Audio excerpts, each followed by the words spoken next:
Hey guys, Taki and Cat. Before we get into this video, as you can quite clearly see, I am sourcing this content I'm going to show you from MMO Champion. This is their video, I'm just using it as an example. So, why am I showing you this? What do we want to talk about today? Well, I'll leave this running in the background while I do so. I want to talk about Recolours, and more importantly, Blizzard's decision to reuse the RBG mount with this pretty cool, blue-white recolor as the prestige mount reward in Legion. Now, my main issue or point of contention with this decision is one, the use of mount recolors in general, but two, especially for the PvP community.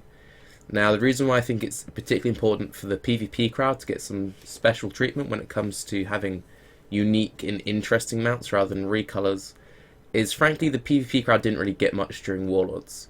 You could say they got Ashran. Well, it's a common consensus that people didn't really enjoy Ashran very much. If you look at when content was added, in Mists of Pandaria we got a few new battlegrounds. Mist lasted for 2 years. It looks like Warlord's going to last for 2 years. Legion will probably last for 2 years. But let's say they get a 1-year expansion out. As far as we know, and as far as Blizzard has stated, they have no plans for new battlegrounds to be added in Legion. No new battlegrounds will be added until the expansion after the Legion, assuming they decide to then. At which point it would have been 5 to 6 years, depending on releases, until any new battlegrounds would have been added to the world of Warcraft. Which, is pretty extreme for a community who are happy to do the same content over and over and over again. You'd think, we could at least get some, reskins of Warsong Gulch. And the reason why I say reskins of Battlegrounds is okay, because just give us a new map with the same objectives. We love Warsong Gulch, we love Arithi Basin.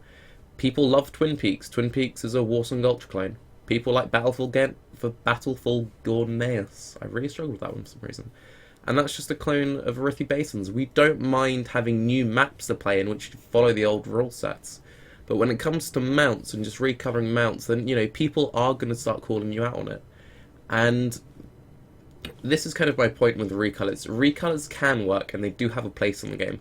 But in certain, specific examples, if we look at the Drake mounts from Cataclysm, or the Proto-Drakes from Wrath of the Lich King, you basically had one base model with about 5 to 10 recolors, depending on which expansion you're looking at. And each recolor was available through a completely different means of obtaining them, right? It was, if you did all the raiding stuff, you would get one color. If you did something else, you'd get one color. If you did this, you get one color. But each one was pretty difficult to get your hands on. And because it was on like a dragon, a proto-drake, or the Stormwind, what do they call them? The wind something drakes, drakes of the East Wind, North Wind, all of that in Cataclysm, they were prestigious. They looked really cool, and it was really hard to get one. So what it meant was players could just go, well, I think I could probably do the dungeon achievement. So if you thought you could do the dungeon achievement, you would do that and you'd get that colour. Some guys would say, oh, the white one's my favourite, and they would grind that specific thing, but generally people picked the objective they would enjoy or they would be able to do, and they would be rewarded with a recolor. Because it was such a prestigious recolor, people didn't mind. If we look at Warlords, what happened in Warlords is we had not that many different base types, excuse the cat running around, and we had lots and lots of recolors. They all sort of came from different sources. Now, while some of the mounts in Warlords were cool, no one was really hyped about getting that boar. Like, oh, dude, have you seen my amazing new boar mount, or my wolf? There are a lot of those. When it's a dragon or something really cool, like the challenge mode phoenixes, people don't mind. And the thing which I particularly liked about the challenge mode phoenixes was you could only get one. You had the option of the colours, you picked one colour, that was it. What I think would be a much cooler way of doing this prestigious mount recolor is someone in the art team might have just had some time on their hands, they came up with this recolor and just went, wow, that's really cool, we want to give this to the players somehow. You could change it so that when you unlocked the RBG mount you chose for either the original colour or this colour. And once you make that decision, it's locked. You can't then get the other one. It would make the mount feel more unique, even though you're doing reprints, because instead of everyone having just the one warhouse, or warhorse, sorry, it would be split out. Does that make sense? And I think that that would be a much better model going forward. And from the point of view of, well, what about art development, art assets? For some reason, the WoW community doesn't seem to mind armor set recolors that much, but they are livid when it comes to a mount recolor. So instead of having, you know, the prestige mount recolor, you could actually do an armor set recolor, and I think people would be more okay with it. And I think a lot of this has to do with the Blizzard store. You can blame Blizzard, you can do what you want for them having mounts on the Blizzard store, but, you know, that's the reality we live in. Currently, there aren't full armor sets on the Blizzard store. So when people see a recolor, they might call you lazy, this, that, or the other, but they don't have the same level of hate when they see a mount recolor, because when they see a mount recolor and a really cool mount they can't get on the Blizzard store, they go, why wasn't that the achievement? Why wasn't that the reward?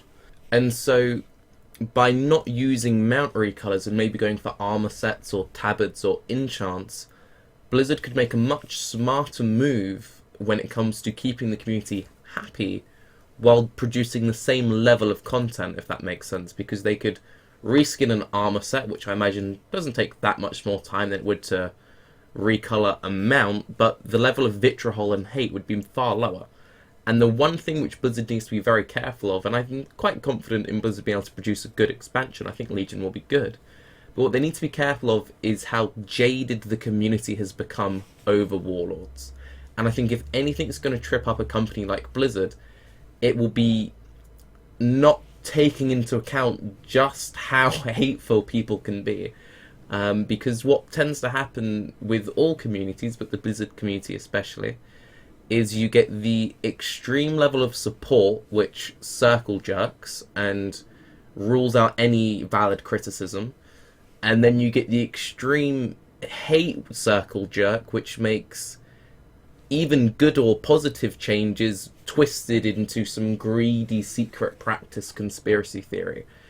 And I think that's kind of where a lot of people are at the moment. And, you know, it's one of those things of the extreme loving fanboys, you can do anything and you won't upset these guys. They're safe. This side, and this is an increasingly large number, you need to be careful of these guys, Blizzard. So, yeah. Maybe try and keep the recolors if you want them on more prestigious mounts. Maybe rethink your prestige rewards. But that's just my 2 cents. What do you guys think about it? What do you feel about recolors? It'd be really interesting to hear. I'm Tarky Cat. Thanks for watching. Have a good day. Bye-bye.